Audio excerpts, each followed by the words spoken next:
Now? Oh, there we go. So welcome. This is it, ladies and gentlemen. This is last lesson. And let's just get up and pray for God's blessing, and I'll make some announcements. We'll go forward. Наш Небесний Господь, ми благодарні Тобі, Ісус, за цей хороший час, який ми можемо мати, Ісус. Many Monday evenings we gather together, Lord, and we were learning something, we were talking about things, Lord. I want to thank you for opportunity we get to have here together, Lord. I'm asking to bless this last lesson that we're going to have today. Help all of us to receive it, to use it, so it could be a blessing for all of us in our lives, Jesus. And we pray in Jesus' name. Amen. So I want to make a couple announcements. I usually don't do this, so I'm trying to not forget. So all of you remember that we're going to be participating in church service next Sunday, right, at 6 o'clock. So that's you all getting ready for that, preparing your, I'm not sure what the program is, but, let's prepare for that. Monday, it's going to be a busy week or next couple of weeks for you guys. Monday, we're going to have a meeting, parents and you guys going to have the test. We're going to have pastors, and I'm not sure exactly who's going to be there, but some of our church leaders there at 7 o'clock, right, Anton? Yep, 7 o'clock, probably in this building over here. So it's not going to be a lesson. We're just going to gather here, to meet the pastors and do what they do. And you have a question? Yeah, do we walk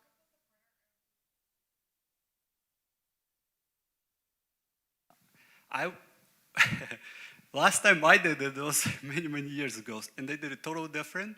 We didn't have any lessons. I'll tell you how I did it.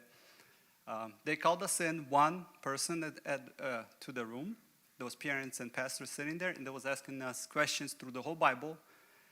Good news, this year we have a study guide for you. So they're going to ask only these 20 questions, and there are 1, 2, 3, 4, 5 memory verses to know. That's all they're going to ask. When that was 2004, I believe.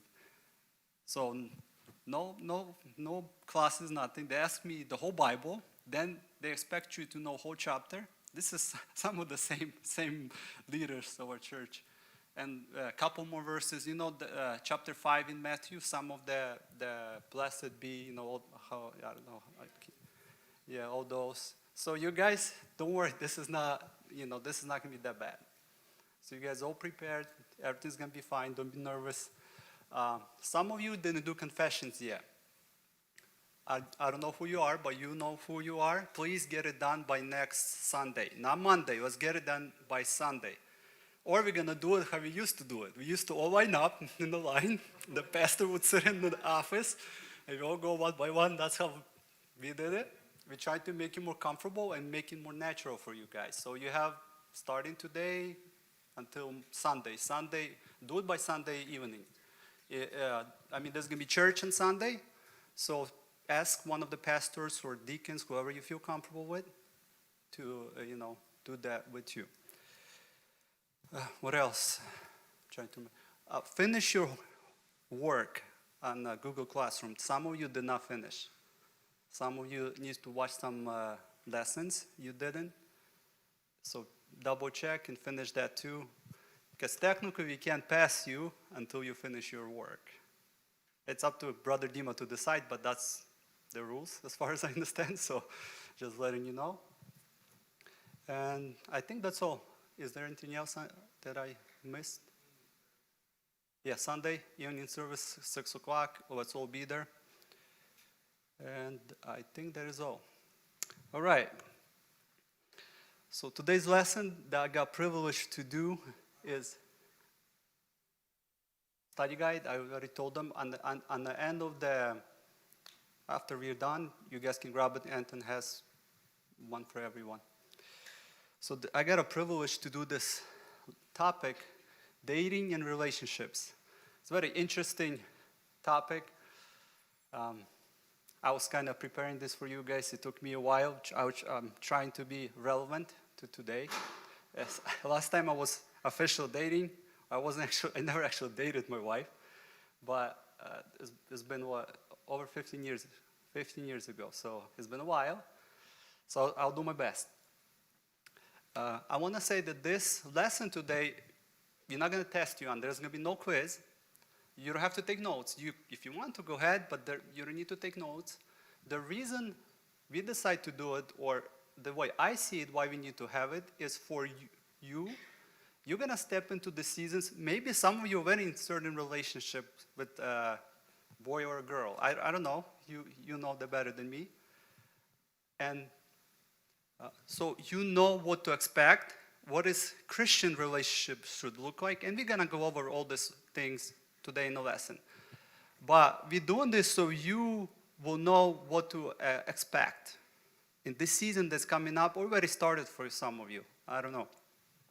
So we just want to help you to get through this season in life, because this decision or this choice that you're going to make sooner or later, it will affect your life for a very long time. So it's really important to be prepared.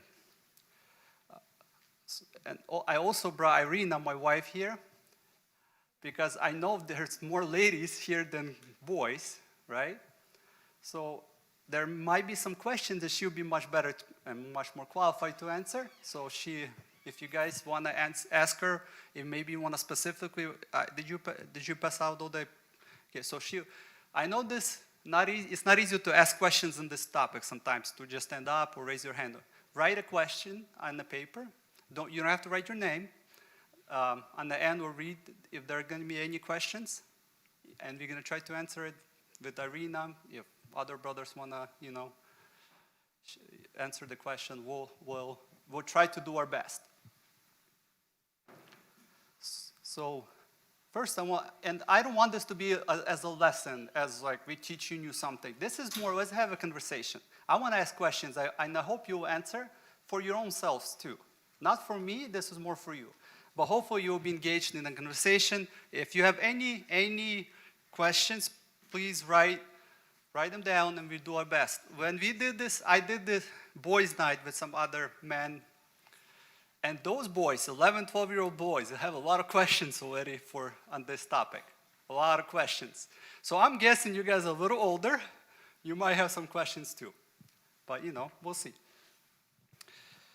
So first question that I have for you, did anybody of you have a conversation with your parents on this topic? How many would you be bold enough to raise your hand and say, yeah, my mom or dad talked to me about this? So we have some parents. That's awesome. That's awesome. I would encourage all the parents, by the time you guys your age, when you guys meet parents, you guys need to talk to your kids that you're going to have or you might have about this topic. Why? Because the world is offering a lot of information on this topic. And most of the information is wrong information. The information is not the one that's going to build you. It's information that might lead to sin or destruction or some consequences that you're not going to like to face in your life. What about, did anyone read a book on this topic? Nobody read a book. Wow, okay. What about maybe talk to older sister, brother, somebody who has, I know you guys talk among one another about this, but none of you have experience or much experience. So I wonder if you guys talk to somebody who has some experience in relationships, who already succeeded and got married, actually. Did anybody? So some of you, that's awesome. Okay, that's good. So we have a little bit of knowledge about this topic. Did anybody attend a lecture or some kind of seminar on this topic? So Alexa's, that's awesome. That's awesome. I think our church should do them more often, because it's fun season. I remember when I was a similar age, it's fun, but in the same time, it could be very difficult and hard to understand. There's really awesome days, and there are some days you're like, what's going on, and we'll talk about this. So I want to use this analogy through the whole lesson. So This topic is kind of similar as a road or a highway, right? On the highway, there is a bunch of signs, right? Tells us to slow down, speed up. There are a sign says do not enter, right? There are many different signs. Also, there are guardrails. I'm going to call them maybe boundaries. It protects you from driving off the road. You don't see it here on this picture, but there also on a lot of freeways or highways, there's a medium barrier. There's a big concrete wall. And I know in Ukraine, a lot of roads don't have that barrier, and a lot of times people pass one another, and they get into some serious accidents like that. And people died like that a lot of times. And we hear on Vibers when in church, we say, this missionary was driving from mission, wherever he's coming from, and he died with his family. Because they do that. They pass, they go into opposite direction, they misjudge, I'm not sure how, they manage to get into a serious car accident, and they lose their life like that. So I want to use this analogy. Relationships or dating is very similar. As you driving, most of you driving, right? Most of you have license and you all drive on the road, so you know what I'm talking about, okay? There's nothing that you have not done. Okay, awesome. So I'm going to use this analogy. A relationship is being on the road. So we're going to talk about what books. I'll give you some books that you can read. You can start now. There are a lot of books to read. The more knowledge you have, it's like signs on the road. You will read some things and it will stay in your mind. And when you're going to get into a relationship, it will help you to get through that relationship. We're going to talk about to be in a relationship, what can you do, what you shouldn't be doing. Can you be kissing somebody in the cheek or not? And what does biblical dating or relationship looks like? And like I said, you guys can ask your questions. You can raise your hand at any time. I don't want this to be a lesson. This is not theology from Bible.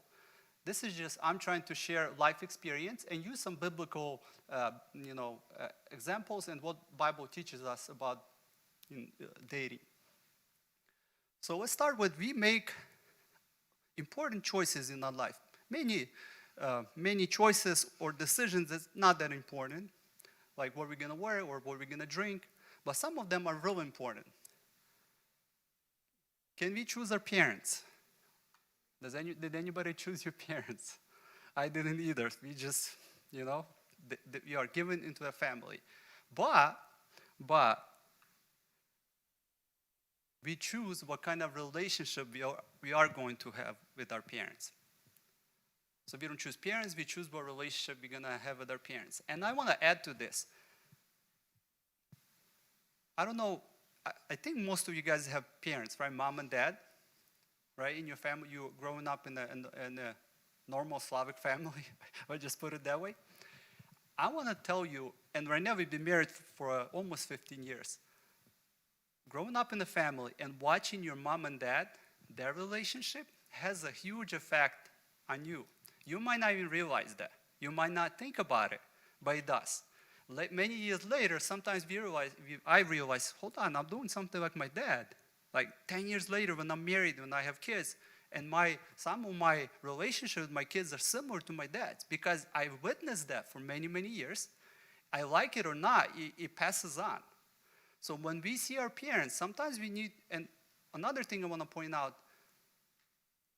we have wonderful parents. I had awesome parents that God gave me in my life.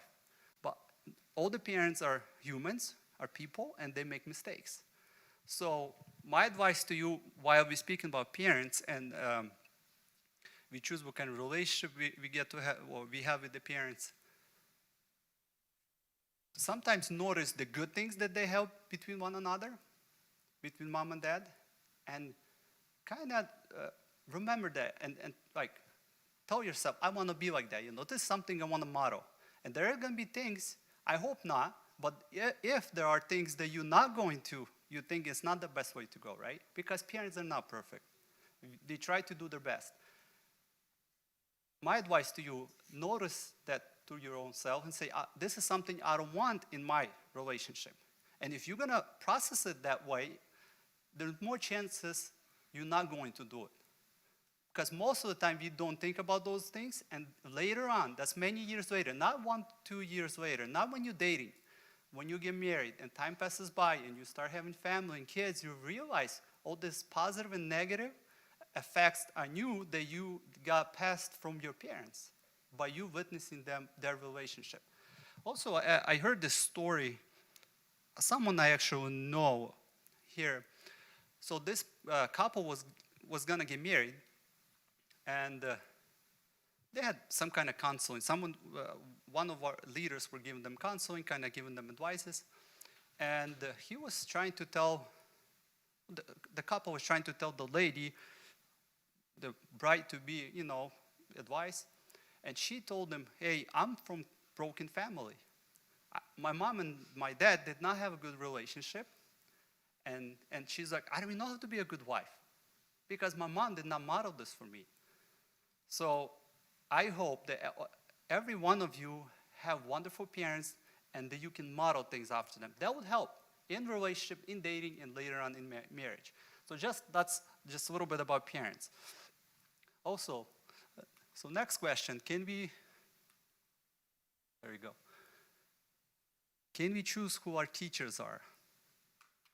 Especially when we're younger. Anybody? Later on, we can kind of choose. I know in college, sometimes you can kind of look through the rating. I know Irina just got done with her college, so I know how it works. You can choose by the rating, and you know which one's easier and harder. You could, but usually when you go to school, or in like school or church, you don't choose. School assigns the teacher. But we choose what kind of education, or what kind of, how we're responsible for the quality of our education. And then the last choice that we can talk about today, do we choose who our spouse going to be, who our wife or husband? Yes, that's the choice that God allowed us to make. So we are going to be talking today about choosing someone. And I mentioned that last time we were talking about family. Usually in Slavic families, people get married from, let's say, 20 to 25, right? Let's say this is the age, maybe a little bit later, some a little earlier. And I hope all of you are planning to have a successful marriage, and you're gonna live, let's say, I think in the United States right now, people live until like low 80s right now. That's average. So you're gonna be living with the person for up to 60 years, 55. So this is a big, important decision that you have to make, because that decision will affect your life for many, many years. It could affect your life in a really positive way or in a real, real negative way.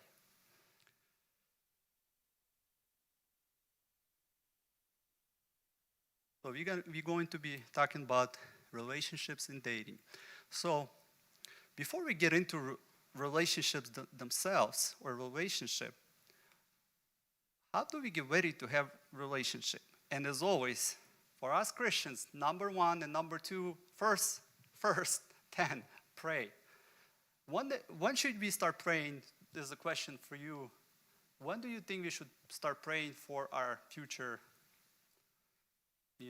life partner? When's the appropriate age or appropriate time to pray? As soon as that's right. Amen. As soon as you can pray and realize, start praying for it. You don't know who to pray for, and don't give God ideal husband or a wife. Don't give, okay, I want this and this and that. No, that'll be the wrong way. Just pray for God to bless you, to give you wisdom to make a good choice. I think Irina told me she was praying from real young age. I started to pray too, but not as early as she did. She started from real early age, and that would help you a lot. That will help you prayer helps in many different situations in life, and this is one of them. Spend a lot of time praying, and that will help you be successful in this field of life. Second thing that we can do, I don't know if right now you guys would admit there are some things you can be better at. The older you get, the more you realize that there are some things you can be better at. And we're willing to admit. The sooner we're willing to admit that we can be better, whatever we can be better at, and work on that, work on our character, maybe adjust our personality, it will help us in our future relationship, especially in marriage. Especially in marriage. When people date, most of the time, when they actually date officially, both sides know that they're interested in one another. They don't show their best, their worst side. They don't show this flaw or negative character or part of character. They only show their best. But in marriage, it will show up. If you're gonna spend, 24/7 with that person, everything's gonna show up. Sooner or later, it's gonna show up. And a lot of times, what happens? We want the other person to be better, right? That's that's very natural reaction right away. Well, why don't you do this? How come you not as nice, or whatever whatever we say. That happens not just in dating relationship. It happens in friendship, in a family. Usually, naturally, we point fingers at somebody else first. But if you want to be prepared and make it a little easier for yourself, work on yourself first, especially if you're still single. There's nobody to point finger for now. So, you can work on your character. Read the Bible. It will help you to. Sometimes it feels like Bible doesn't talk about dating much at all. But once we're going to keep going in this lesson, you will see the Bible has a lot of examples, actually, that we can relate to relationship season of our lives. Premarital relationship season. So Bible has a lot, and it will just build you. Another thing, be active in ministry. Serve God. A lot of times, people concentrate too much on trying to find the right person, right? Trying to find the special person. And they stop doing all these things, and they just concentrate on finding the person. And a lot of times, those people, they're still single for a long time. Why? Because in life, there are a lot of, how should I put it? There's a lot of, life is not just about dating or finding the special person, husband and the wife. It's all actually, as Christians, number one thing for us should be our relationship with God, right? So we cannot neglect it just because, this is the season we want to get married.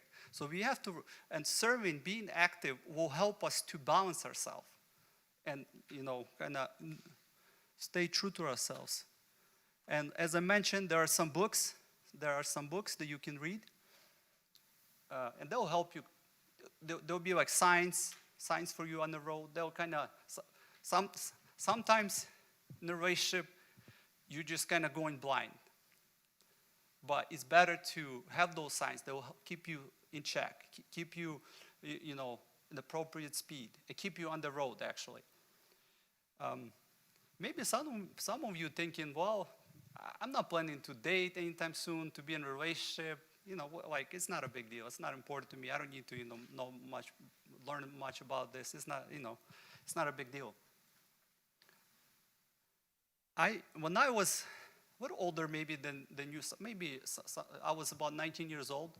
That was the season of my life. I got done with high school, I was going to college, and I was kind of hanging out with some Christian friends and stuff like that. And I decided with those friends, we want to serve God. We want to go travel. We want to maybe go in the ministry and do all these things. That was my plans, right? I was not planning to date anybody. We just decided with some of my friends, we're going to kind of live, for God, explore, the world, kind of go different places, and have a good time. That was like a winter time, 2005, I think. Well, in the summer, there was Bible school. At our church, Good Samaritan had Bible school. This bunch of students came, and we just hung out with a bunch of students from Bible school. And it happened that I met Arena. I think it was 4th of July. Bible school went to Ocean Shores. And I met her, and we spent maybe like 15, 20 minutes talking, just maybe walked on the beach as far as I remember. That's all we did. And then next day, we stayed there for another day with some of my friends. Next day, I was driving home, and I realized that I never met a girl like that. I did not spend a lot of time. We didn't do anything. We just walked on the beach. And I realized, and I told my friend, I was like, honestly, back in the days when I was a little younger, maybe Antoine Bogdan remembers this too, we had a lot of conferences, like almost every Saturday, Sunday, bunch of youth would gather together from everywhere, like from north, and you would go to Portland a lot of times. We met a lot of youth. I met a lot of girls before, but it was just girls, right? Just another sister in Christ. But that was something different, right? And I told my friend, it feels so much different, right? But there was a couple, problems with that. First, we decided that we're not gonna date for a long time. We're gonna finish college. We're gonna, serve God. We're gonna travel, all these things. Second, she lived in Utica, New York, which is opposite side of the United States, all the way. I don't know how many thousand miles, 3,000 miles away. So we all know those relationships usually don't work, right? And that was my view, just like maybe some of you think that, I'm not going to date anytime soon. I have different plans. And that was my plans. But I met her, and that plan, my plan that I had, completely turned 180 after that summer. So maybe for now it's not relevant, but you never know.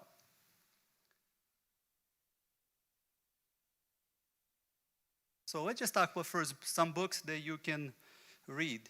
I think some of you at least heard about this book. How many of you heard about 5 love languages? So this Gary Chapman, this author, he wrote a lot of books on marriage, dating, and things like that.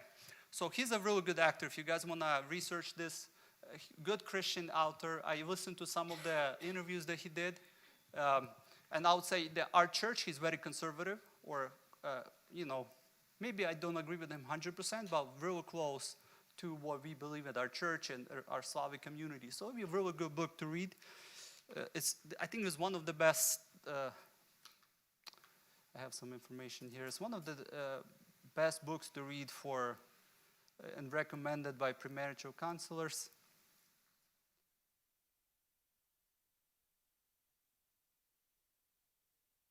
I'm not gonna spend a lot of time on the book because it's gonna take a while. If you guys want to, you can research about it. So there are 5 love languages that I actually read the book. Actually, I think I'm almost finished it.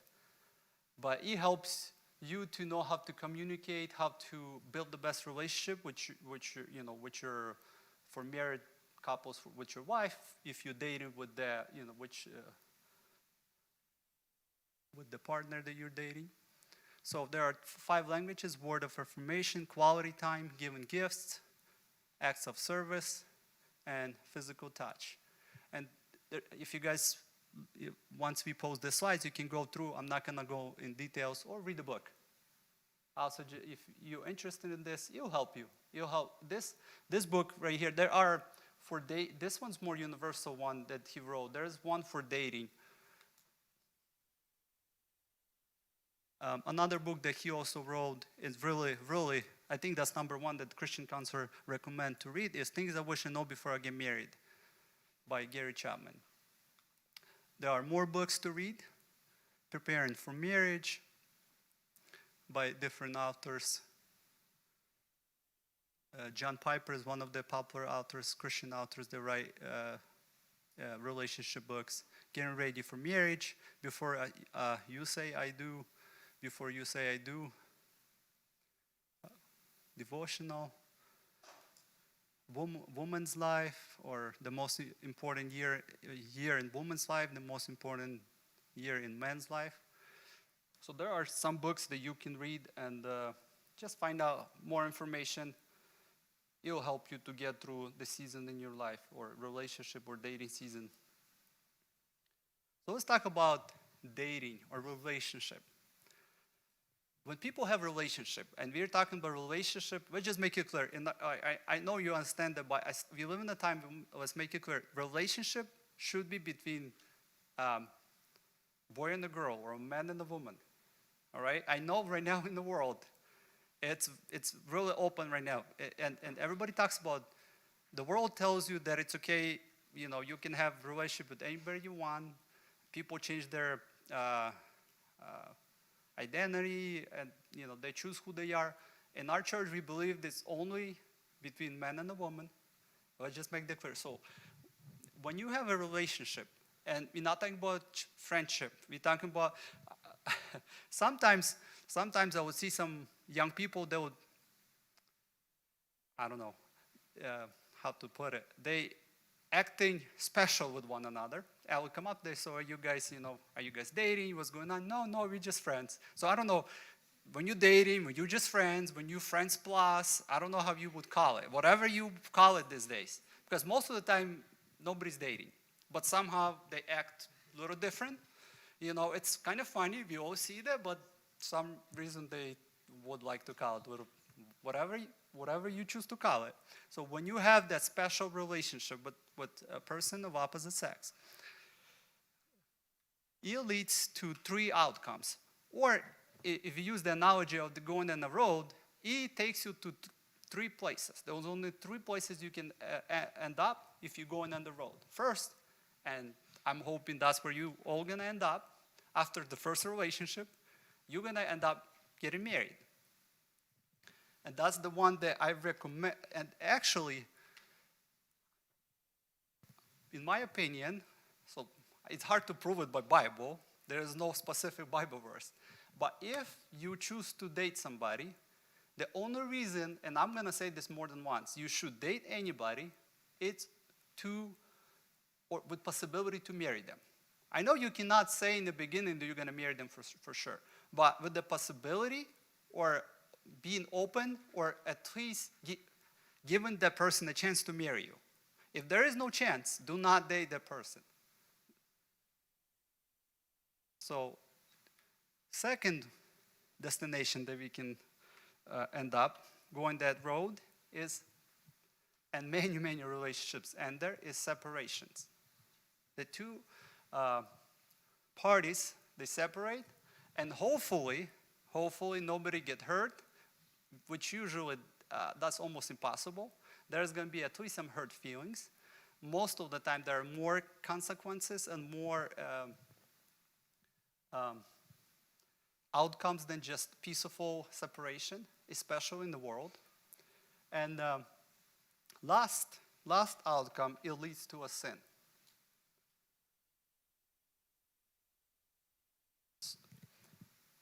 So again, I want to highlight the only reason you should be dating is to because you want to give them a chance to you see them potentially marrying you or marrying that person. That's the only reason.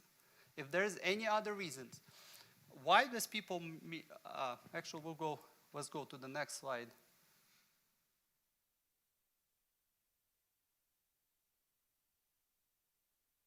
So let's talk about biblical reasons for marriage.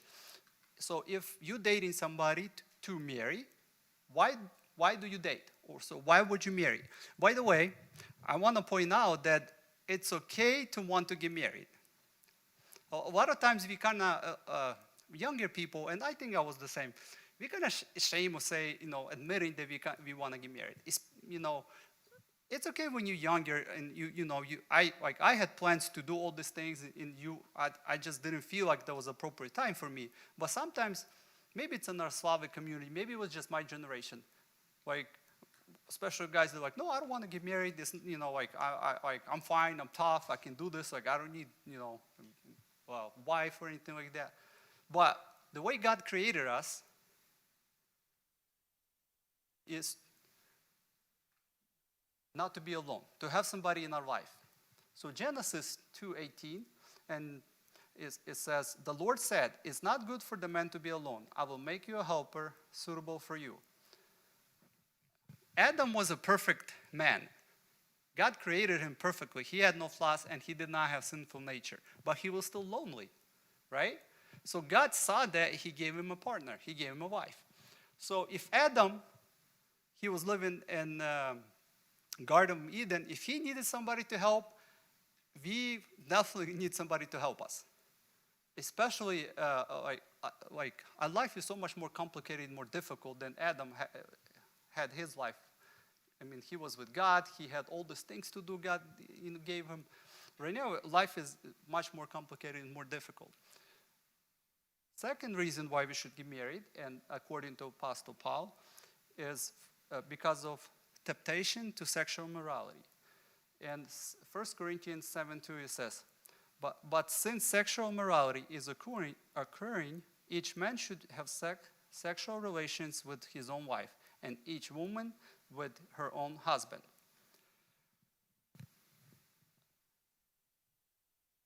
When I was growing up, talk about sexual relationships, my parents never want to talk to me about this. I never had any conversations with my parents on this topic.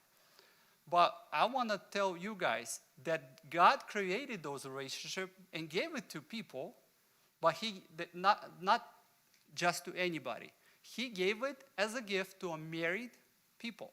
It can only happen, you can only have those relationships within marriage. And it is actually a gift. There's something we should not be ashamed of or ignore. But especially right now, when Corinthians, city of Corinth, they were very similar as we right now to the culture that we have. A lot of people had those relationships outside the marriage. And Apostle Paul saw that, and to help Christians to overcome these problems, he was advising them to get married. Because some of them chose not to get married, and they were falling into a sin because they were tempted to have those relationships. And Apostle Paul gave them advice to get married, to have a wife or a husband for that. And also, when I talked about topic of calling, there's only certain people are called to be single. Most of us, unless we feel like we are called to be single, we need to be married. So I just want to point that out. Unless you feel like God is calling you to be single. If not, it's going to be real difficult. And many people, especially early Christians, some of the people, they became monks and they would separate themselves from society and stuff like that. I don't really see in the Bible anywhere that suggests to do that for us as Christians.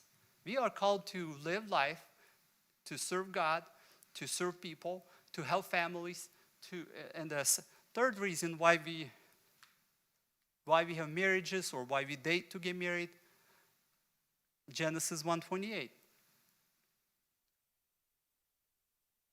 It says, God blessed them and said to them, be fruitful, increase in number, fill the earth and subdue it. So I don't know any families or any it's hard to have kids if you're not married, right? Or I know you shouldn't have kids if you're not married. I'm talking about in Christian context, right? We just talked about if sexual relationship is given to marriage only, so if you cannot have it outside of marriage, you cannot have kids. So it can only be inside of marriage. So we need to fulfill this. That's how God designed marriage. So to fulfill, God's, I don't want to say it wasn't God's law, but God's calling for us as people, we need to get married. And to get married, we need to be in relationship. So what's the usual, before I say my reasons, what's the usual, someone tells me why does people, I'm not talking about a church, but overall, why does people get into relationships and datings? Just from your perspective, from what you guys hear, there's no wrong answer. So why does people why does people date these days? Because of their desire, okay? They like each other, okay? For fun. Lonely. Yeah. Yeah. Well, for tax, you have to be actually married. It won't work. You cannot, but you don't have to pay the rent. You can split the rent or something like that. Yeah, for that reason. So many people get married because they like or not get married. Let's just talk about dating. They date because they like somebody. Some people, because my friends got married. And you know what? Even in Christian circles, I heard this before. I don't know, young people, they say this. Well, they say, well, all my friends are getting married. I don't have any friends right now, right? They're like, well, I should get married too. That's not why you get married. Or it happens sometimes too. Well, my younger brother or sister got married. I can't let them marry before me, so I'm just gonna, marry somebody. That happens too, and we all smile because we probably heard of the, real story that actually happened. I just want to be happy. This is a little. I want to stop on this one. A lot of times people feel lonely, right? Because that's how we created. Adam was lonely, and he needed Eve to fill that loneliness. But a lot of times people, we also were created to have that space for God, for a relationship with God. But a lot of times, even Christian people, they have the void, right? They have the space for the relationship, and instead of filling it with serving God and building their relationship with Jesus, with God, they try to fill it with dating, friendship. They want to that relationship to fill that void that's not supposed to be filled with. And most of the time, those relationships, a lot of times those people marry one another. They might be even Christian, but their foundation, or they're trying to fill the void mostly with their husband or their wife. But reality is that our husbands or wife in marriage, they're not perfect. Only God is perfect. And they rely on that person so much, and they're gonna be disappointed because no matter how awesome husband is or wife is, they're not gonna feel that. And or people get disappointed. And sometimes they divorce because they fill that void they're designed to be for God, for Jesus, for the relationship with God. They fill with the relationship with another human. I just want to make this clear. Or just they want to be happy. The world, especially right now, the world tells us that, if you want to be happy, you have to have money, you have to have, power, and you have to have cool relationship. For boys, it's like you have to have some good-looking girls. For girls, rich husbands. I'm not sure what's right now, but the world tells you all these things, which is not true. Sometimes people feel lonely, and they just need to get out and go, spend some time with their friends. And this is not the kind of loneliness that I'm talking about that Adam had. Sometimes people just isolate themselves. They disconnect themselves from any other relationships that you're supposed to have with your family, that you're supposed to have with your friends, that you're supposed to have at church. And they want to fill it with the one person. So for my youth, I knew some guys like that. They'll just hang out with us, and then they'll find a girl, and they'll disappear for a couple months. And they'll come back, time will go by, and they would do this kind of stuff. They feel like they have this, I don't know, they felt lonely, or, I don't know how to explain that, but that actually happens a lot, or used to happen when I was young. So that's a danger over here. Sometimes, especially in our Slavic community, I don't know what your parents tell you, but I already told my older kids, well, you're not going to move out. Most likely you're going to go college far away, or you're going to get married. You're not moving out. You're going to live with us, right? So a lot of kids here, they're like, wow, I really have to get married. So they really want to move out. This is the only way, they get married for that reason, because they want to get away from their parents. This is not the reason why we date or get married. And I ask you guys gave me some other reasons besides. And there are many, many other reasons. People, I heard on the radio actually here, some young girls, I'm not sure the appropriate term that they use, here in Washington, to have money or to get things that they want, they would go and date older men because I heard this on the news a couple days ago, and they were trying to look into it. They would date older men, so they will buy things for them because they want a new phone, so they'll go on a date. It's funny, it's laughable, but there are girls, they do it, and I'm sure that it could be flipped actually. And people do this. It's really sad, but that's the reality of time that we live at, And it's not just one or two. If it's made it to news, I'm sure there's more than one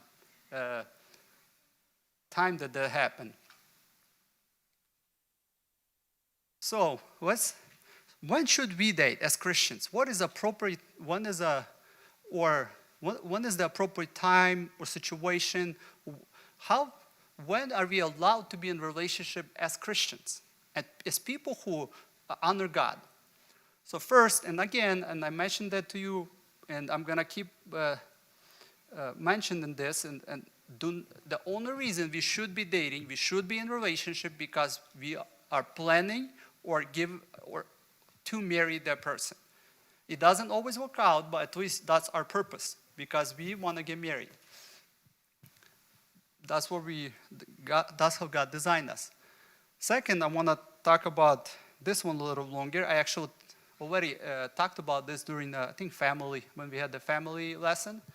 A person, when we start to have relationship or choose that it's time for us to have relationship or fall into a relationship, just like I was not planning to date Arena. Actually, honestly, I did not date her. So I would say it works too. She was far away, so I didn't have opportunity to date her, and it worked out, actually. It was a little unusual situation, but it worked out. First, most important, when we feel like we want to go forward in relationship, we have to date somebody who's Christian. Apostle Paul writes, "Do not be unequally yoked with unbelievers. For what partnership has righteousness with lovelessness? Or what fellowship has light with darkness?" It's 2 Corinthians 6:14. So if you're going to date anyone, it has to be somebody who's a believer.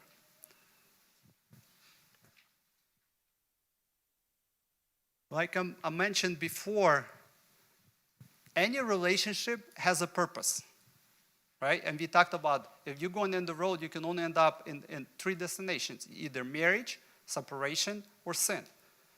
So when you're dating a person,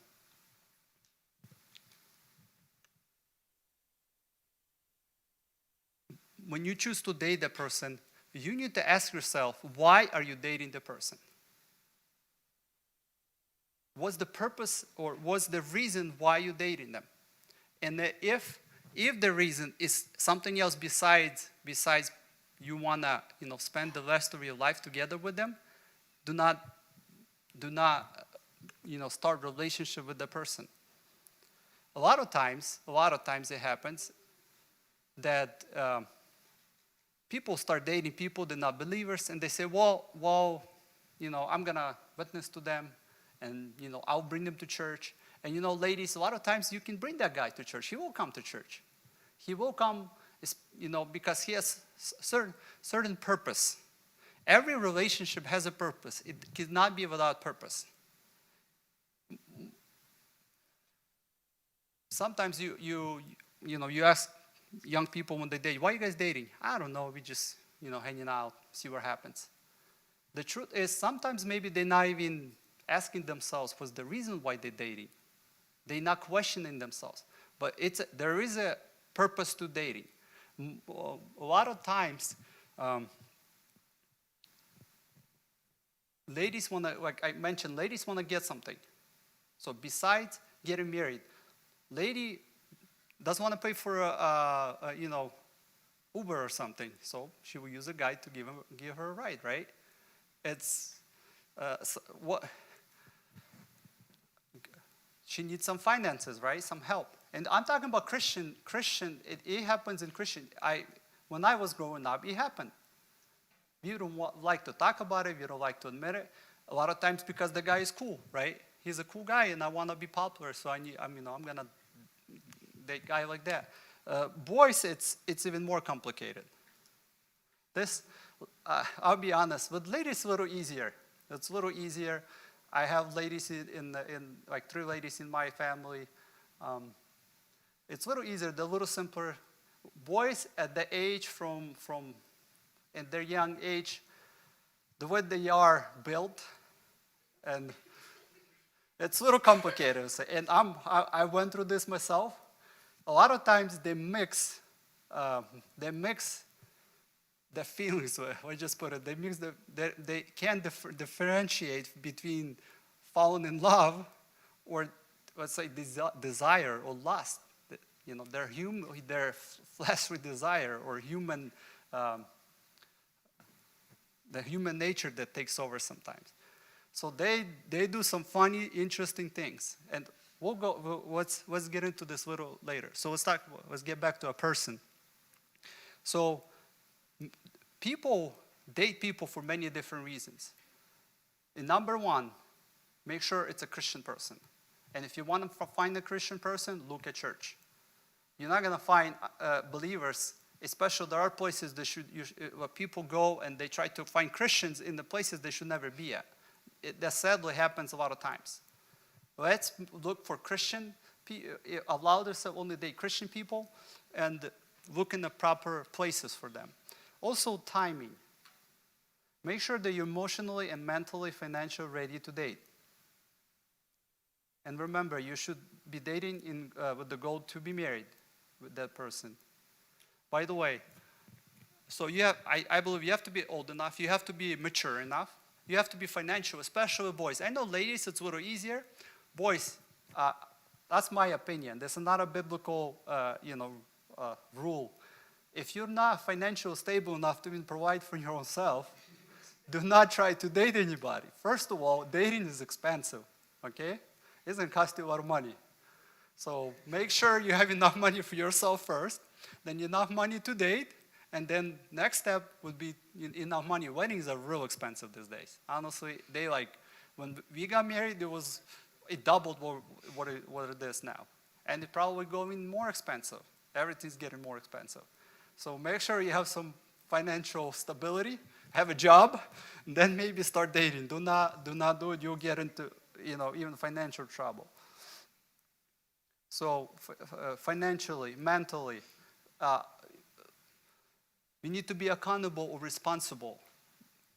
When we're going to get into a relationship and if we're planning to get married, there's some responsibility comes with it. And if you're not willing to be responsible, to take over those responsibilities that your parents probably doing right now, you may be not ready to be dating.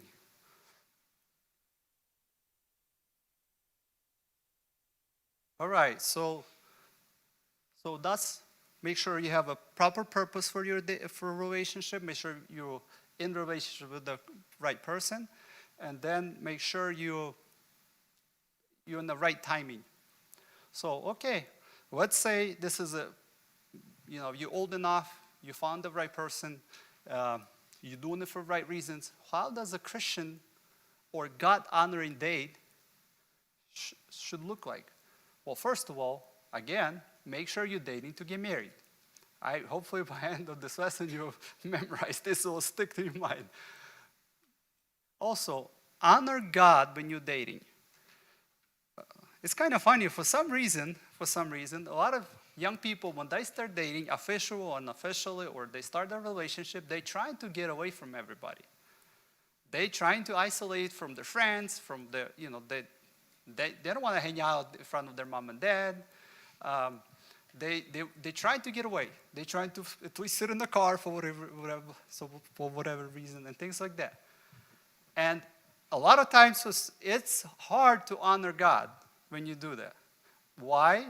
Because the nature takes over, especially boys.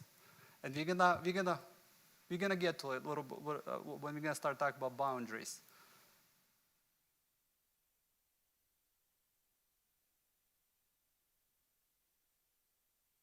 So instead of just trying to get away from everybody and just spend time alone, actually, I would recommend, and I think, I don't know if I mentioned that, but I'll say it. I think it's very important, boys, especially boys. If you want to date somebody, if you find that girl that you think she's the one, or you have an interest, she's different for whatever reason, however she's different for you, don't let her know that you like her. That's my suggestion. Don't let her know. Just spend time around her with her friends. And honestly, when I didn't know this, but it happened to be that way. One of my friends, so I was interested in Irina, but I was not. Now, the reason we hung out with them, she had like 4 or 5 friends, and she's Belarusian. I had a Belarusian friend, and that Belarusian friend that I had, a boy, he was real interested in Belarusian girls. So he was like, "Okay, guys, let's go hang out with those Belarusian girls," and he would kind of invite us to go. So there would be like, group of young people, and she did not know. I'm sure later on she realized that maybe, or I actually told her later on that I like her. But she did not know. And it's so much easier to watch that person as she's being much more herself. Once the girl, or it doesn't matter, if the boy finds out that you have interest in him, they have interest in you, they ain't gonna behave naturally how they are. They're gonna start acting on their best behavior, and you're not gonna learn anything about them. So just watch them. I would suggest watch how they are with their friends. So ladies, if you see boys and they kind of rude with their friends and they, what kind of language they use, most likely, eventually they will talk to you like that too, because that's who they are. If you see their family at church and stuff, how do they talk with their brothers and sisters? How do they talk to their mom? Are they being respectful? Things like that. Because eventually that's going to be in your relationship, especially if you're going to move forward. But if they know that you're interested, they ain't not going to say anything bad. Oh, they're going to be angels. They're going to be coming to church more often. They're going to be much nicer. So don't let that person know. If ladies, it's a little harder because boys, lady can like somebody for a long time, but usually ladies don't ask.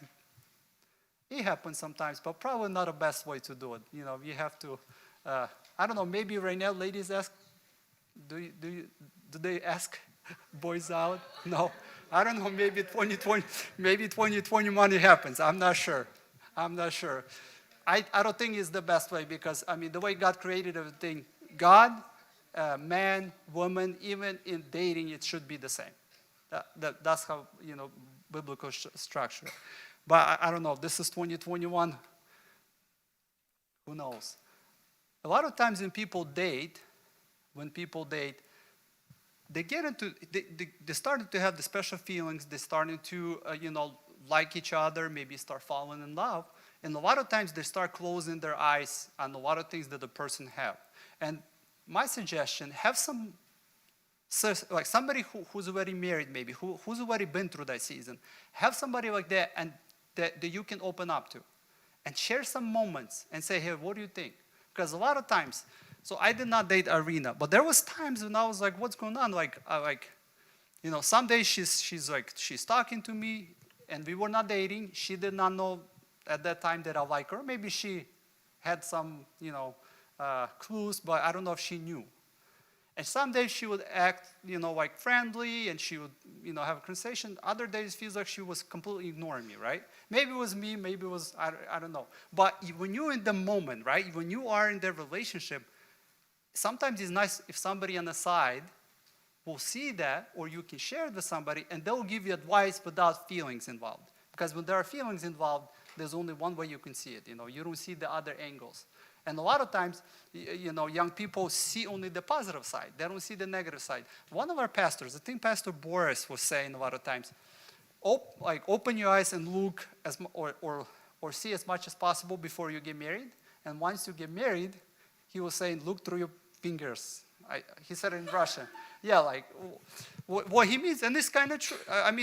There is some, it's a practical suggestion because you want to see everything you can before you get married. Once you get married, okay, you found out the negatives about your husband or your wife. What are you going to do about it?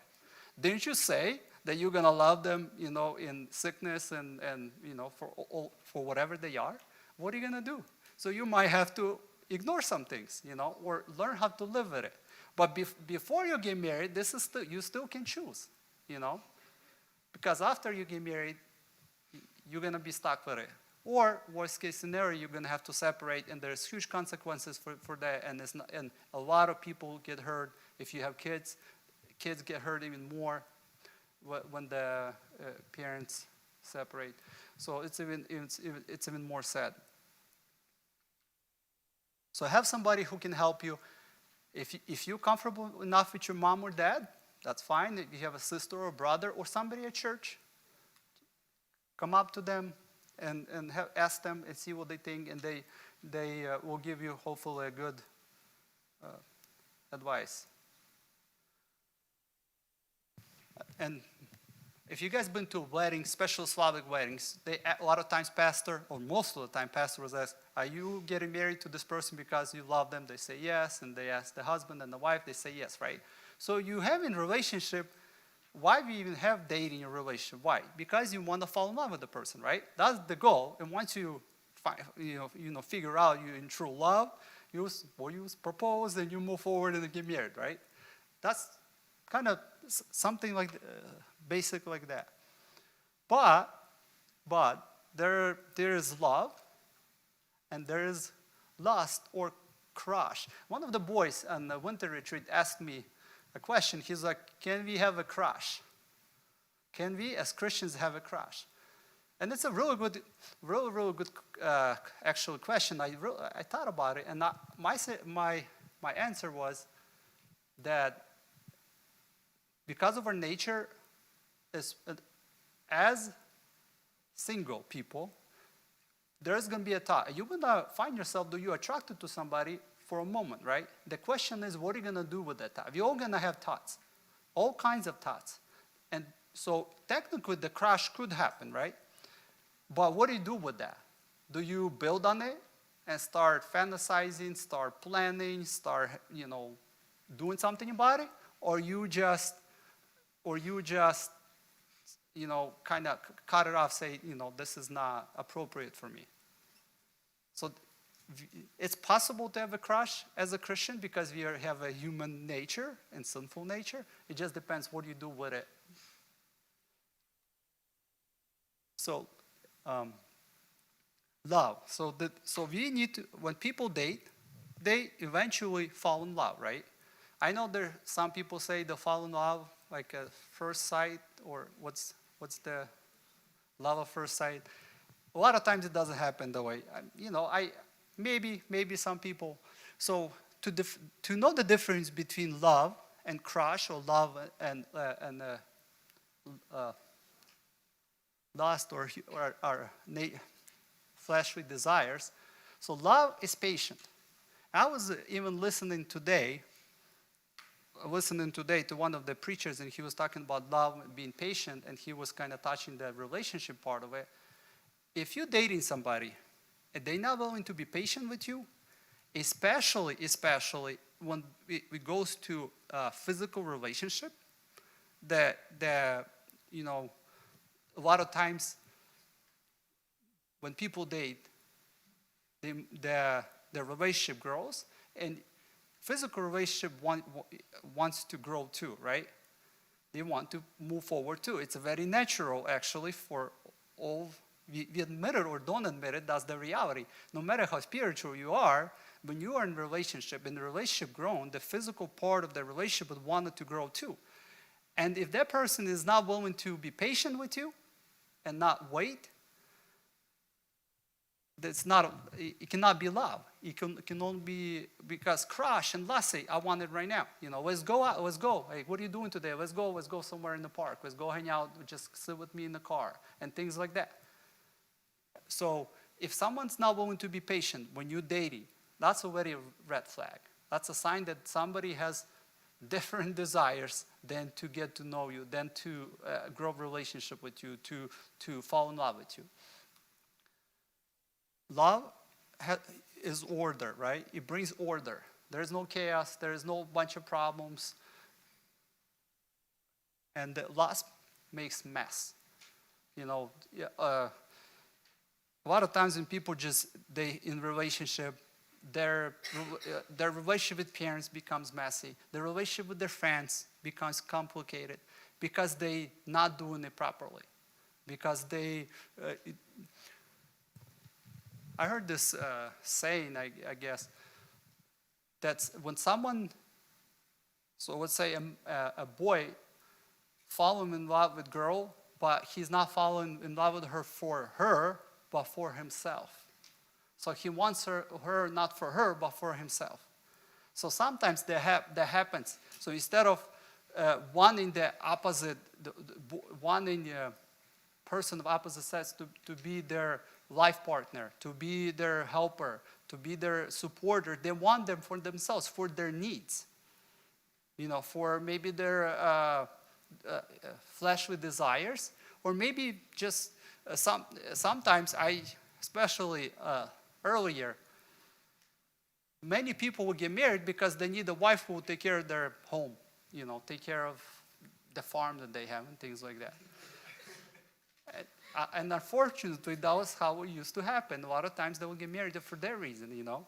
And it's laughable, but people do. And right now, maybe we live in different, we don't have a farm to take. But sometimes men doesn't want, let's say, what if a guy doesn't want to, you know, cook for himself? He doesn't want to do his laundry. He's all right, I'll find a lady who would marry me and she'll do things like that for me. And we laugh about it, but sadly, there's a lot of situations. And there's two partners live in they call it family, but it's just two partners, two people live with the agreement in the home.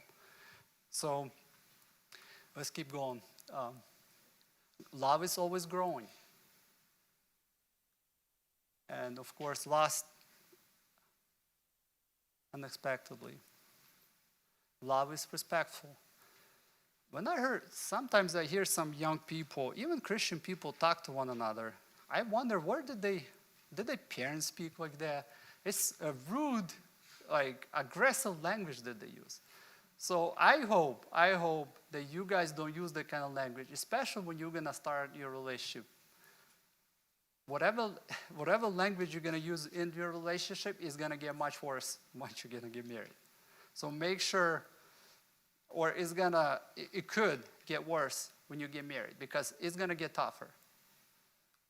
So make sure that when you're in a relationship, you know, the person in your relationship knows how to have or speak appropriately and with kindness and respect.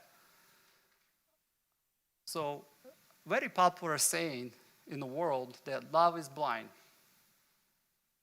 And Bible teaches us, and we're going to read about it a little later, that love is actually sighted. What I mean by that, if you're in a relationship with somebody, you have a goal, right? You're going somewhere, you're going. Your purpose is to get married. So you're not blind. You're not just driving on the street and there's somebody blinding you with the high beams or anything. That's not. So if you feel like you're blinded, you don't know where you're going, and it's kind of all messy, and you're not sure what's going on, you might be going the wrong way, or you might be going into danger, or you're going to end up in a place where you don't want to be. Love is creative, and lust destroys. So love uses kind words. And I'm not sure what that is. Oh. So let's talk about a little bit.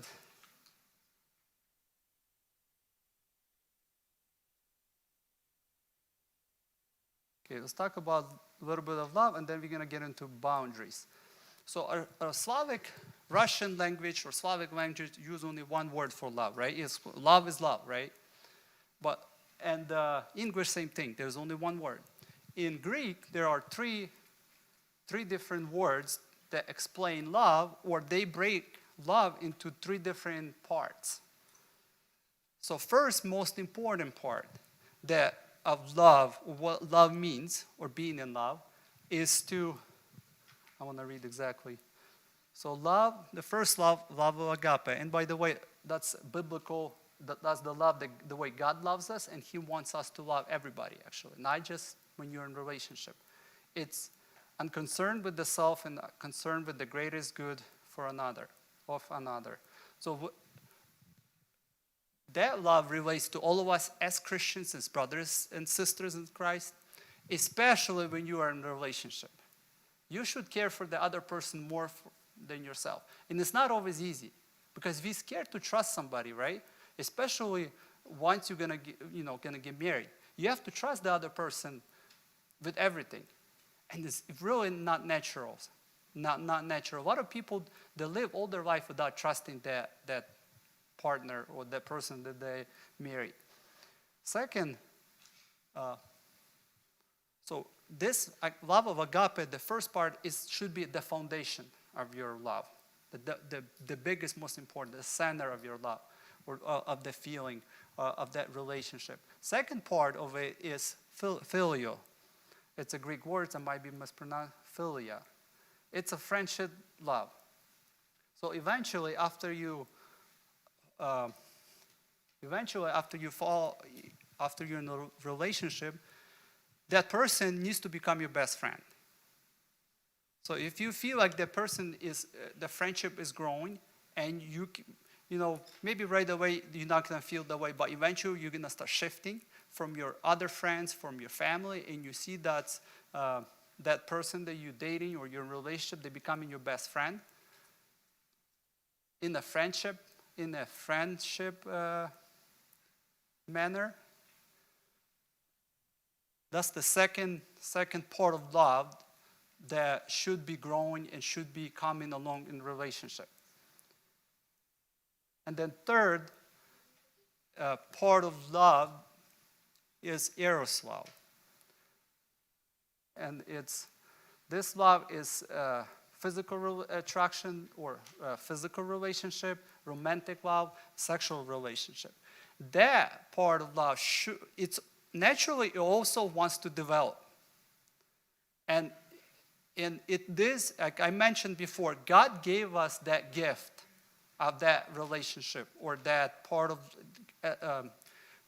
to have physical relationship with one another. Except, and most of the people forget that in the world especially, it needs to be happening in marriage. Outside of marriage, it's not appropriate, it's actually a sin, and there's consequences if we break this, I guess, God-given design for us in relationship.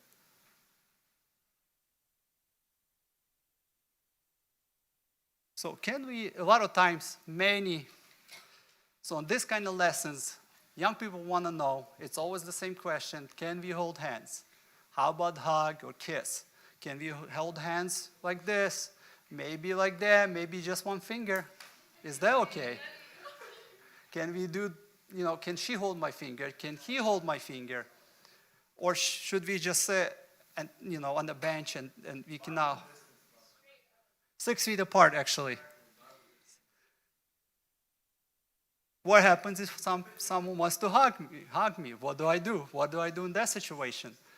Can we hug on the neck? He hugs me or she hugs me. Can I just put my head on his shoulder? How about hug me around my neck? What if she's sad? I want to give her, a hug to make her feel a little comfortable.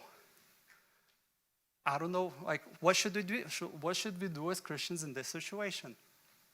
How about kissing? Is kissing allowed? By the way, when 11, 12-year-old boys were really wondering if that is allowed, giving me, and honestly, Anton was there. They're actually telling us the answers before we were able to tell them. And unfortunately, they were not proper answers. Can they kiss us on the cheek? How about blow a kiss? I'm in love, so what should I do, what's the appropriate way of behaving when I'm in love? So let's talk about some boundaries.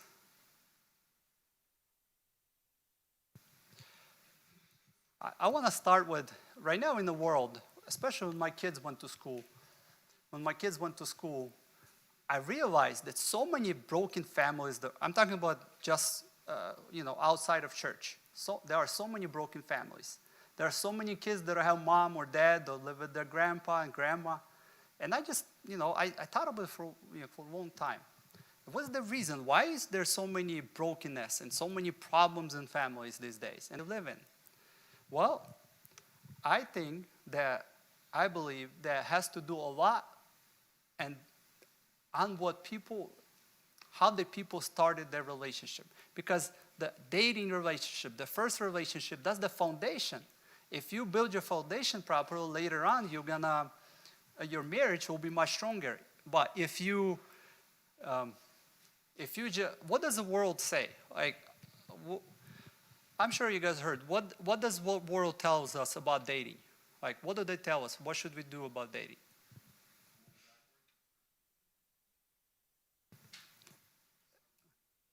They say just go over and explore, have fun, right? Go have fun. And I don't know if you guys been to public school, been to some health classes. They say just go have fun and use protection, right? That's what the mentality that's the mentality the world tells us, and they're not joking about it.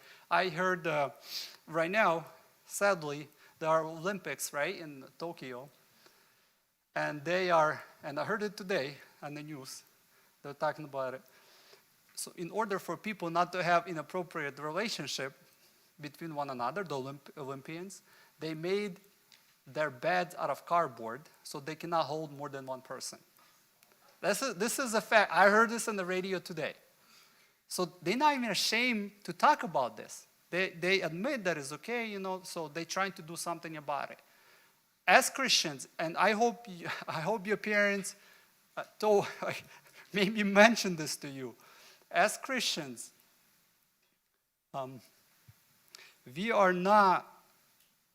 it's not an appropriate behavior for us as Christians. Even when you are in relationship, your love of agape is going to grow. You're going to care for the person. Your friendship is going to grow. The last part of that love, and hopefully that's least, except sadly, when I mentioned why is there so many problems in the world, because when they build the relationship, the foundation of their love is that eros love. And that's the most. They care for somebody because of how they look, because of what they have, because they want to have that, fun. They want to fill their desire, right? And that's why they build or they date. And eventually they end up marrying. And they realize that those desires, let's say if you date somebody for the way they look, right? Well, eventually the person's gonna look different. Maybe some years pass, or you're gonna find somebody else more attractive. So what do? They end the relationship with that person, go to the next. And that's what the world is offering. Say, go explore and don't do it. That's the reality. And the results of all that, I don't even want to go to a sinful part of that, right? The consequences of it is if you have an appropriate relationship, it's a sin, right? And we're going to answer for that. But let's just say God forgives. God loves us. He forgives us all the sins. But the consequences of that decision will follow you through, all of your life.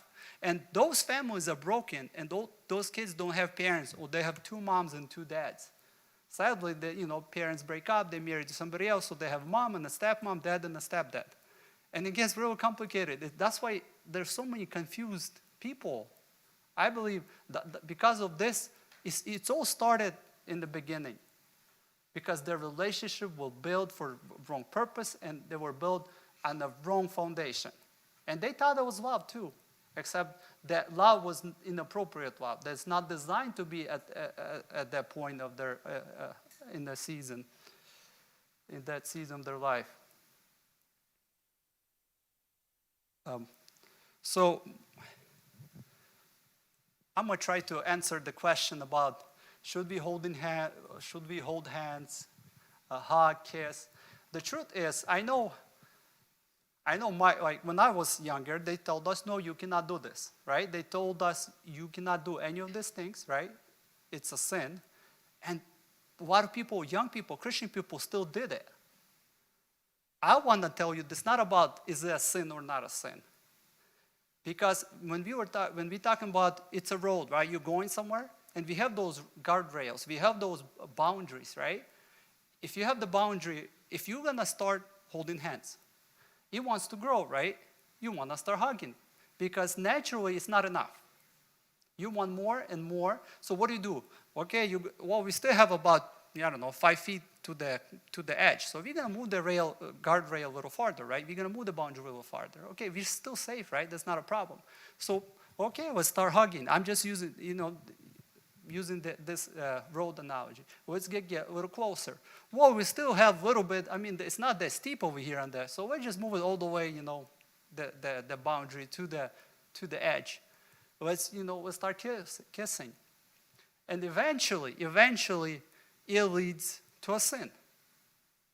And once you're gonna go down that slippery slope or the cliff, you can't stop anymore. You're going, and people get hurt. Feelings get hurt, and a lot of times relationship breaks down. You move on to next person, Or a lot of times when people do that, they do it for wrong reason. They just move on to somebody else. And the consequences, besides that it leads to a sin, the consequences, you cannot just erase those things from your life. And when you're going to get married, those things still going to be there. To explain how does it affect, I was kind of thinking how to explain give a good example, how does that affect our lives.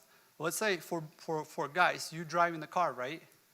And you got a little, little bump here, you dented this, and you fix it, right? You fix that car. And then you broke a headlight, and you have all this little incidents. Maybe sometimes you actually do crash it. And you try to fix it, right? But is it brand new? After you fix it, after you put some bundle, you repaint it. Is this brand new car? No matter how you fix it, it's still not going to be a brand new car anymore. And a lot of times, if you get a car off auction, something's still not going to work. Either you can't fix the sensor or there's some plastics are missing, right? So if you do this kind of things in relationship, you not new anymore. You don't bring yourself to marriage pure, clean, new. You bring yourself as already used, beat up car. For ladies, I was thinking, if you go shopping, right? Let's say you have $1,000 to spend. Somebody's real nice to you. Your dad is happy. He gave you $1,000. Go to a real nice store, buy the best dress as you can buy, right? Some of them will be more expensive. I don't know what's expensive. I'm just guessing. $1,000 should be enough, right? For now. Where you go? You go to the newest one, the most, cool one, the one that's never used, right? And you buy that dress. What if the dress has been used already? Do you want to buy that dress? What about if it has some stains already? Or it's maybe ripped somewhere, or it's really used. So if we have those relationships in our lives, we use ourselves out. And then eventually we bring ourselves to someone, and you say, here, I'm supposed to be brand new. I'm supposed to be nice and beautiful. And maybe the other person doesn't see it, but that's how it is in let's say, spiritual world. That's how God sees it. Because God, a lot of times, couples or people they want to hide from parents, they want to hide from friends, church, pastors, but you're not going to hide from God.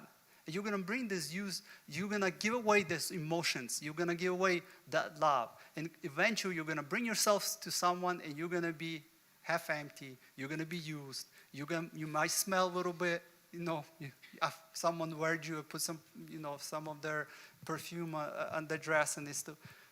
And your marriage is not going to be complete or pure. It's going to be already used and you're going to have to make best of it. And God will forgive you.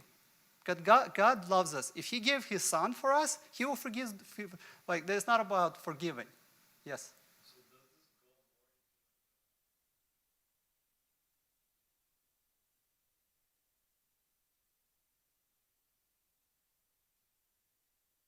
There's more consequences. So when we plant seeds, so in spiritual world, we could be forgiven. For example, King David, right? He had the relationship with Bathsheba. Okay, that's not important. With the lady, right? I can't remember. Varsavia, in Russian. I'm not sure how to. Yeah, same thing. So God forgave him, right? God forgave him. The son died later on. And actually, I want to use this one more analogy. What does Bible teach us? So his son died. God forgave him, right? But there's so many consequences. You guys remember how much David paid for that sin? Huge consequences for doing that. He killed her husband. There was a lot. Everything went. After that, David had a lot of problems in his life, in his family life. If you remember, he had a son, right? His name was Amnon. And And he liked this lady. She was his half-sister. We're not sure what was their relationship. And he fell in love with her. That's how he felt. He fell in love so bad that he was sick. He did not feel well, and his friend came, and it's almost 9 o'clock. So, and he fell in love with her. And the friend gave him advice. He invited her over, and he tried to have a relationship with the girl. And she was telling him, hey, if you want to do this properly, ask my dad, he will give me to you. But he says in the Bible, he did not want to wait. And remember, I thought love is patient. He did not want to wait. He wanted now. And what he did, he forced himself on her. And that was one of David's probably consequences, what David did. But also, what happened to that guy, to that man later? He died really with the horrible death. Because the brother of the lady, he came and he was another prince. He was David's another son. He ended up in a real bad situation. So if we think that we can do all this kind of stuff and there's no consequences, it does. It does. Bible shows us that. Life shows us that. And it's something to think twice about. By the way, I wanted to mention Apostle Paul. He writes about this on this topic. He said, you know what advice Apostle Paul gives all of us, especially and applies when you're dating? Run away. He says, run away. He doesn't say, well, maybe hold hands and give hugs, but don't do this. He says, run away. What does run away is? It doesn't mean get as close to the boundary as possible. It says actually go as far as you can, right? That's a biblical advice for this. So my advice to you, try to stay away as far as possible. And one more thing, I think it's real important before we move forward. Ladies, if you're going to be in a relationship, just like I said, the example, and the boy, just like this son of David, tried to force himself on the sister or stepsister, I'm not sure what kind of relationship they had. If you're going to be with some kind of boy, it doesn't matter how nice he is, it doesn't matter if he's even pastor's son, how spiritual he is, if he's going to try to force himself on you, end that relationship as soon as you can.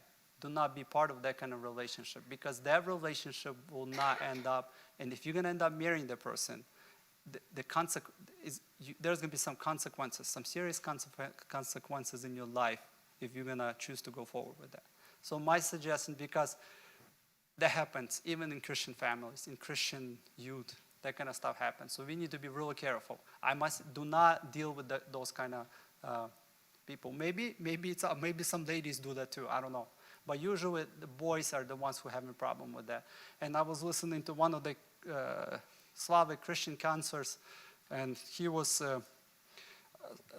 kind of encouraging. Usually when you're in a relationship, ladies, you have much more strength to have those boundaries.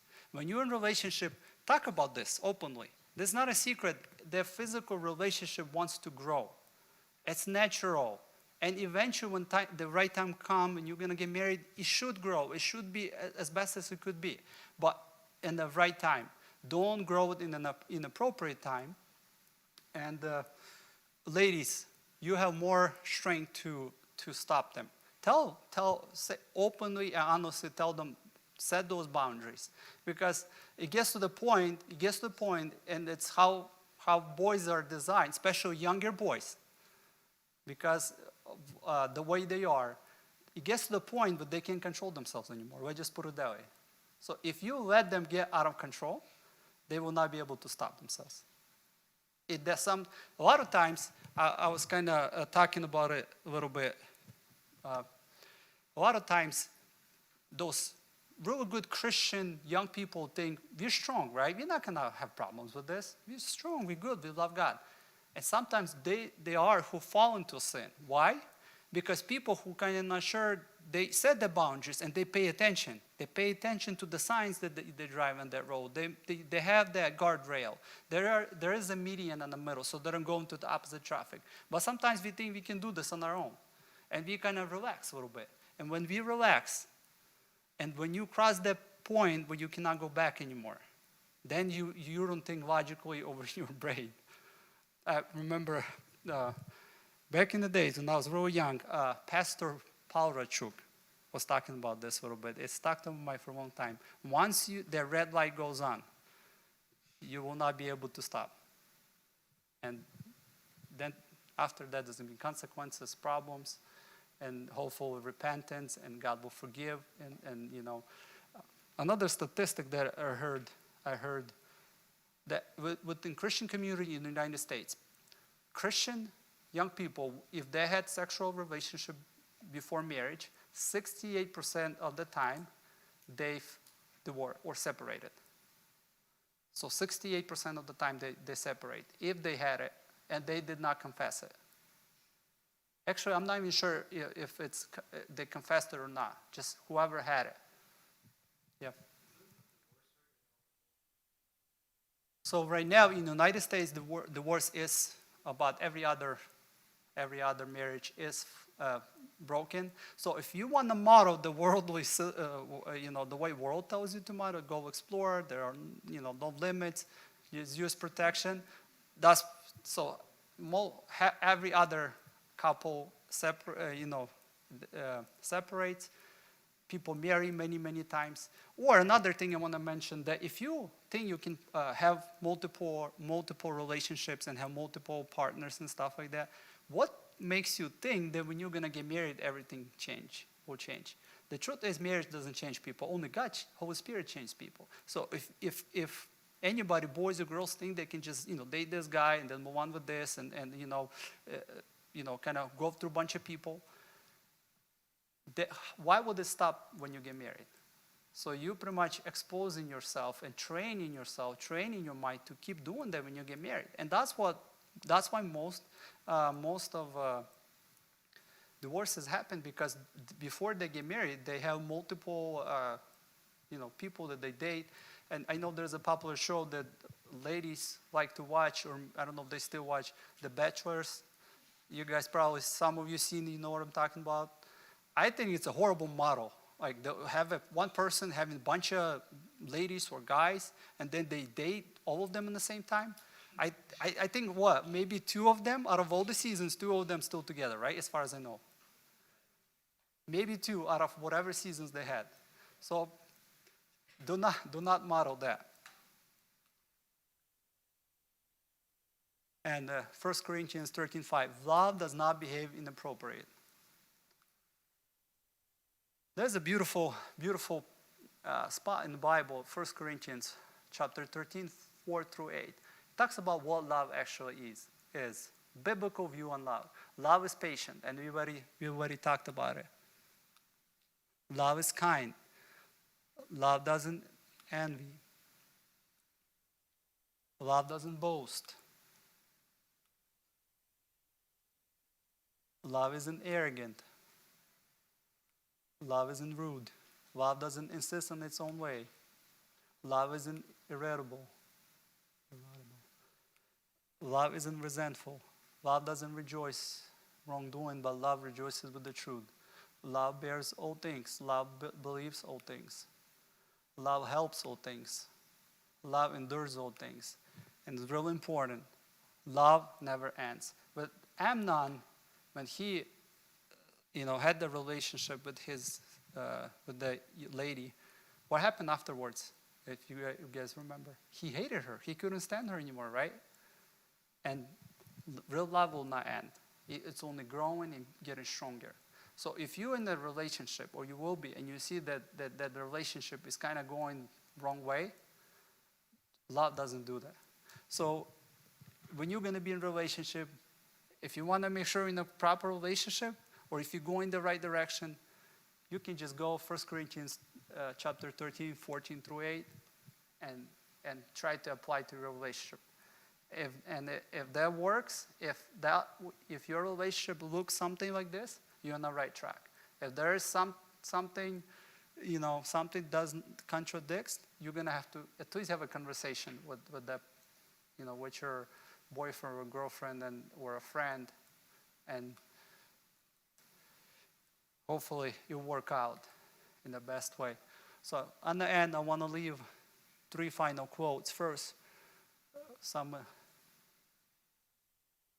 quote, courting is much sweeter term than dating. It sounds like it has more intent, more like an agreement that 2 people enter into with the future in mind. Another one, singleness tip. Let God write your love story. When God knows you're ready for the responsibility of commitment, He'll reveal the right person under the right circumstances. Wait patiently. Don't waste your time searching and wishing, grow and be ready. And you'll see God will give you a love story for better than you would even dream of. And dating advice. Love her spiritually, challenge her intellectually, encourage her emotionally, protect her physically. And that's all I have from my part. One question? Is there any other questions before I read the question?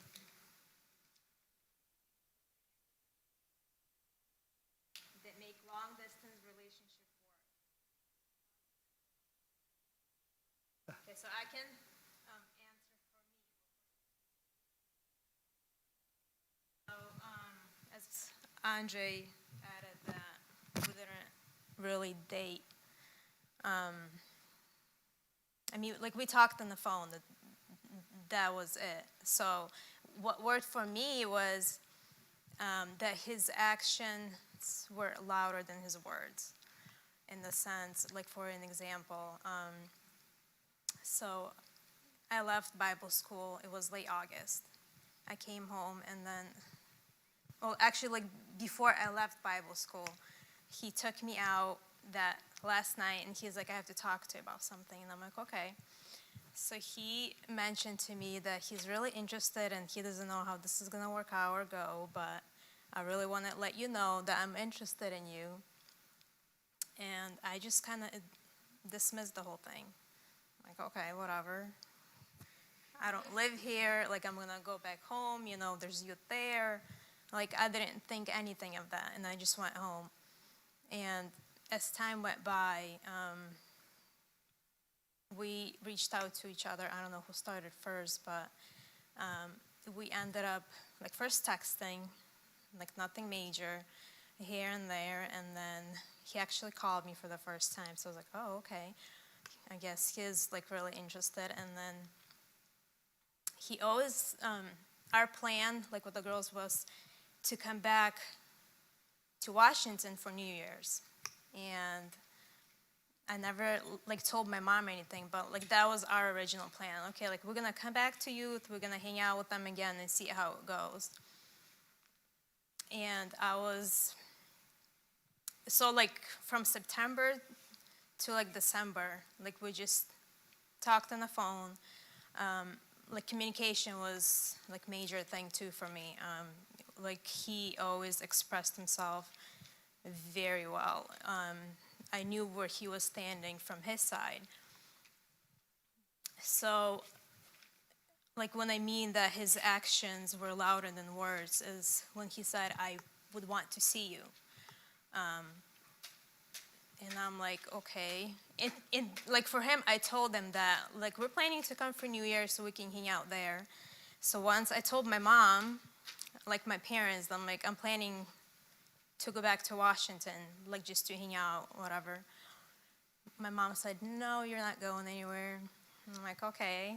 So I told them that that's not going to happen. So he's like, well, why don't I come and visit your parents, meet your family?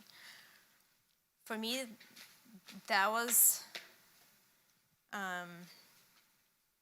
encouragement, or, like, that was a sign for me that he is serious. He's not taken back, or he's not scared to meet my parents and my family, that he does want to pursue with this relationship. So I ended up telling my mom, well, if I can't go, that means this guy's gonna come and spend New Year's with us. That's how I broke the news to her. So for me, communication and action spoke louder than his words, were really important for me. Is there anything that you would want to add?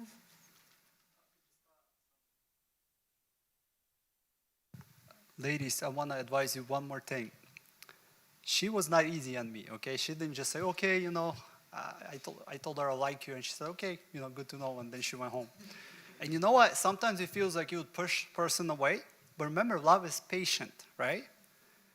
And test that patience, which is kind of related. Test if there is some true feelings or it's just your guy's trying to get something. If that's how you're gonna find out if the guy's intent is to have certain relationship to marry you, or he just wants to spend some time and maybe, we used to call it get some benefits from you. Something he has some desire, he wants to get something from you. And that's all it is. He will get what he wants. And another thing is, if you give him everything he wants right away, he's gonna be satisfied. He's gonna go to somebody else, gonna try to, because they can just keep going. So don't push him away, but still don't be easy. Don't go easy. And that will make him more interested in you. If he's actually truly interested for proper reasons. If he's interested for a wrong reason, you don't want that guy to be in your life. And similar to boys, usually it's not physical attraction. It's more, a lot of times ladies want something from you. Because you're popular, because you have money, because there's some benefits for them, right? And you want to test them, make sure it's not, they're like gifts. You have to kind of test that and make sure, real wisely, girls are very sensitive. So you cannot be as open. Girls, you can be a little tough, that's fine. Those tough guys, they can handle it, right? But don't be easy on them. I think usually that ends up in a wrong with the wrong goal. Question: how do you know they like you back?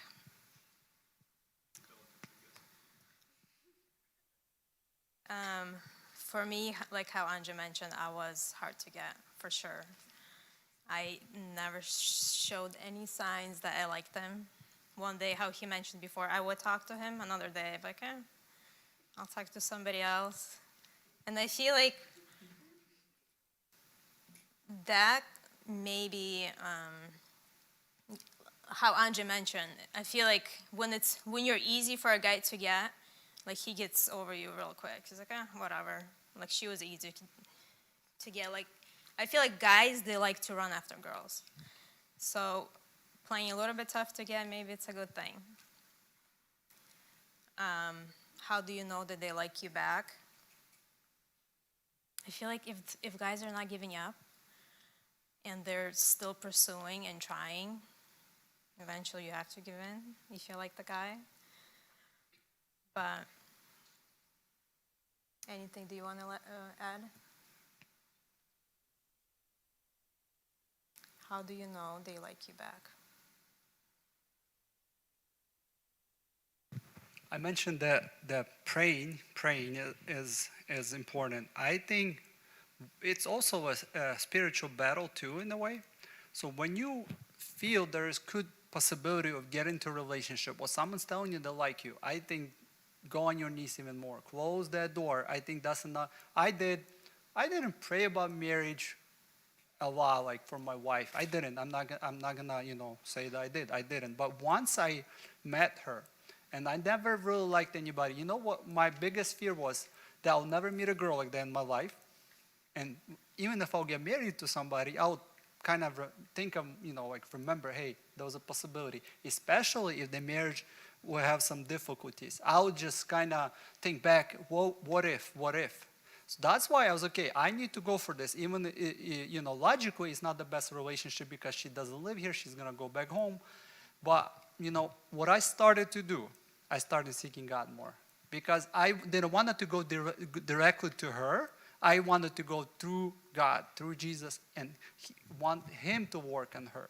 And if I'm looking back right now, I would not want anything to be different. I would not want her to, starting to be more friendly to me and things like that, because I think it could have been a different outcome. But because she was the way she was, and because I tried and I actually see God, I couldn't do anything else, right? I eventually, maybe, I think, not before she left, but maybe a couple weeks before she left, I told her that I like you. And she said, okay. That's all she said pretty much. Now I know that she doesn't talk a lot. So when she's talking right now, that's actually a big outside the box for her, we leap of faith.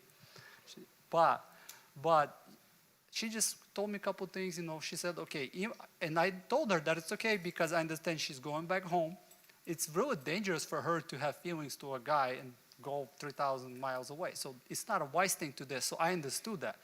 God gave, but I was praying at that time. So I think if you feel like someone likes you, if you have questions, do they like you back, whatever, but about relationship, start seeking God in this. And God is interested for all of you to get married, unless you have the gift of singleness. So He's interested to bless you, to have a good, strong family. And He will work on the other person. It will work out. But see God first. That's my opinion, and that's my advice. Like, real pray about it. So how do you know that person you like is a person, That's the same one. is your person given by God?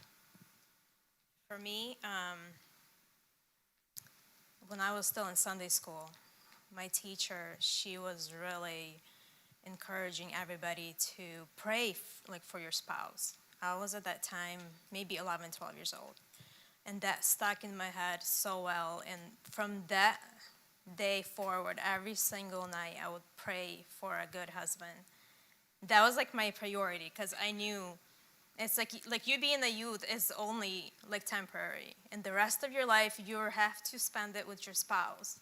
And for me, that was so important that spouse is my good fit, that we can, actually have a good life together. So praying about it is really important. I feel like they always tell you, just pray about it, you'll know. But sometimes praying is one thing, but you have to know what you're looking for too. For me, I was looking for red flags in him, just to find something that I didn't like, and I did not find that. Like, I feel like as soon as in my head, if I'm gonna see a red flag, I'm done. I don't want to pursue because that's probably not for me. And I always heard this saying that if you're having issue when you're going out, if you're having problems as you're going out, it's only gonna get worse when you get married. And that scared me, that if I'm gonna see red flags in my relationship, going out, talking to him on the phone, it's only gonna get worse. Like, it's not gonna get better once you get married. So I had not found red flags for me that stood out to me, and I knew, and in praying about it for sure, that he was the one for me. I kind of knew, like I said, right away when I told my friend that she was I didn't know that she was the one. I knew that she's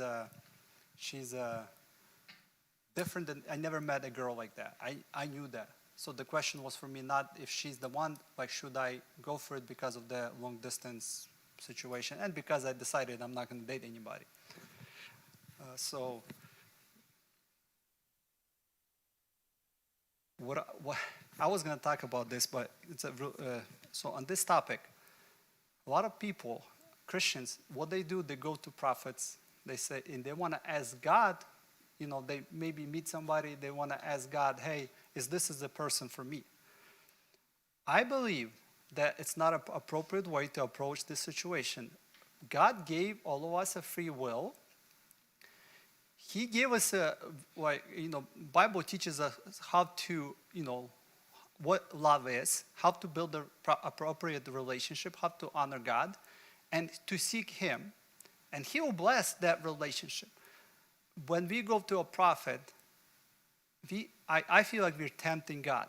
What if, not because, and I think, is it possible the prophet can tell you who you should marry? Yes. But I think that's a very extreme way of finding out. I think naturally we should pray about it. We should trust in the Lord and move forward. What if you're going to get married to the person the prophet prophesies that you should get married to 5 years later because of our mistakes? Not God's mistake.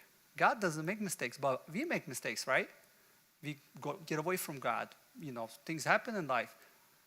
So is it God's fault that we separated, or the prophet is untrue, or is it our sin? So a lot of times we put ourselves in a very difficult situation.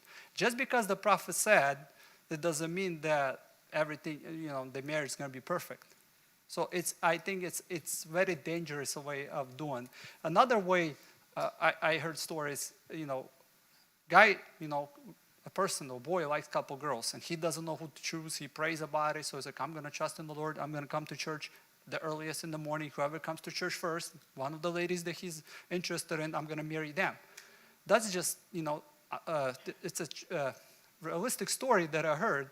Someone did that at church. That's just foolish way of doing stuff. This is not biblical. That's not how God operates. There is a, life and pray about it, and God will reveal it to you. And God work in the other person if the person is meant to be for you. I heard this, I don't know if it's a true story. I heard it from a couple sources. There is a story that, this guy was praying and he was praying and he finally he understood that this lady is going to be, or this girl is going to be for him, right? He felt the God, revealed to him that she's the one. So he came up to her, and he told her that I was praying and you're the one. And she told him, well, that's kind of, I don't know what to answer you. I will ask my husband what to tell you about this, So how do you supposed to feel? So there's two different sources, two different, one pastor and one counselor mentioned this story. So I'm not sure how true it is. It's not something that I witnessed. But sometimes we put ourselves in a bad situation, hiding behind kind of God and God's will in our life. So it's really dangerous to go that way. Just pray and trust in the Lord. God gave us, signs and ways how to build relationship, and it will work out. It will work out if you see God first. There is one more actually. How can you have a healthy, balanced relationship with parents and in-laws after marriage? We're not the best to answer this question because her parents live all the way on the other side of the world, or United States. So we don't really have this in our relationship. My parents are here, they live with us, so we always hang out with my family. There is no family, she's by herself, so we don't have a problem like that. But I think what Bible teaches us, separate from your parents and in-laws. First of all, make your own family, have your own personality or family personality, build your character. And I think wise parents usually, they will not intervene with you. And eventually you will develop proper relationship with your parents and in-laws. It will take time. There could be some mistakes in the beginning, but I think over time you'll learn how to behave properly. Sometimes it's a problem, but usually couples figure this out after a certain amount of time. Do you want to answer? Usually ladies are the ones to have guys or men in relation. They don't have. They a little simpler. We usually are very peaceful, so we okay to lose in a situation, but brother have peace. At least that's how I approach. Peace is bigger for me than conflict. Do you want to add?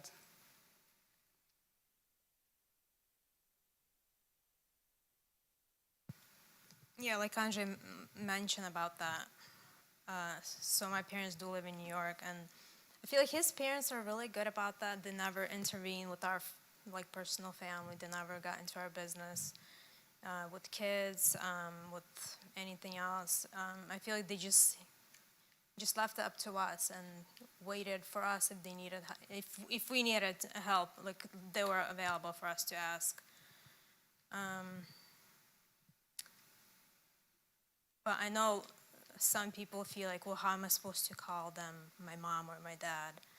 They're totally different people. I don't know them, With that, I feel like once you get married, you feel some sort of attraction, to your spouse's family, and you feel like they're part of your family too. Like for me personally, it wasn't hard to accept them as my own. I don't know. Other questions? I think this is all. No, yeah, it's already 9:14. All right, I guess we are done. So don't forget about the study sheets because you might want to study a little bit. And let's pray before we leave. And